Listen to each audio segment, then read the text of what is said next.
Horror story. वह अजनबी आवाज। एक छोटे से गांव में एक पुराना सुनसान घर था। घर के बारे में कई किस्से और अफवाहें फैली हुई थीं, लेकिन किसी ने भी उस घर में रहने की हिम्मत नहीं की थी। गांव वाले कहते थे कि उस घर में कुछ अजीब सी आवाजें आती थीं, जैसे किसी का रोना या चीखना। एक दिन एक साहसी युवक राघव, जो साहसिकता का शौक रखता था, यह सुनकर उत्सुक हो गया और उसने उस घर में रात बिताने का फैसला किया। राघव ने अपने दोस्तों से कहा, मैं देखूंगा कि यह सब महज अफवाहें हैं या कुछ और। उसकी बातें सुनकर दोस्तों ने उसे कई बार मना किया, लेकिन वह नहीं माना। शाम होते होते राघव उस घर के पास पहुंच गया।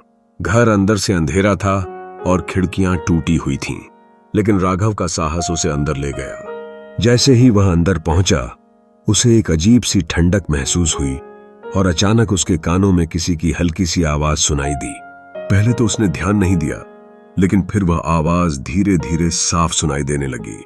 वह आवाज जैसे किसी की चीख थी, लेकिन किसी तरह की नरमी में। राघव ने सोचा, यह तो जरूर किसी का मजाक होगा। वह आवाज उसे एक कमरे से आ रही थी। वह कमरे में गया और अंदर देखा तो एक पुराना शीशा रखा हुआ था। शीशे में उसकी अपनी ही परछाई नहीं दिख रही थी। तभी अचानक शीशे से एक हल्की सी आवाज आई, मुझे छोड़ दो। राघव घबरा गया और उसने शीशे को छोड़ दिया, लेकिन तब से उस आवाज ने उसे पीछा करना शुरू कर दिया। राघव ने देखा कमरे के कोने में एक पुराना संदूक पड़ा हुआ था। उसे खोलने की उत्सुकता में उसने उसे खोला, लेकिन अंदर कुछ भी नहीं था। तभी पीछे से वही आवाज आई, तुमने मुझे क्यों देखा? राघव के चेहरे का रंग उड़ गया। वह जल्दी से बाहर भागा, लेकिन जैसे ही वह बाहर निकलने वाला था, दरवाजा अचानक बंद हो गया। अब राघव समझ चुका था कि यह घर किसी अजनबी आत्मा का है। उसे अपनी जान की सलामती की कोई उम्मीद नहीं थी।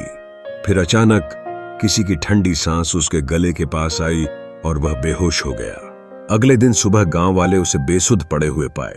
राघव को बाद में कुछ याद नहीं था, लेकिन उस घर से निकलने के बाद वह कभी भी पूरी रात अकेला नहीं रहा और उस घर के बारे में कभी कुछ नहीं कहा।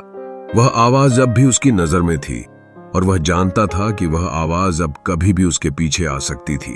वह पुराना घर अब भी खड़ा था, लेकिन किसी ने उसे फिर से आजमाने की हिम्मत नहीं की।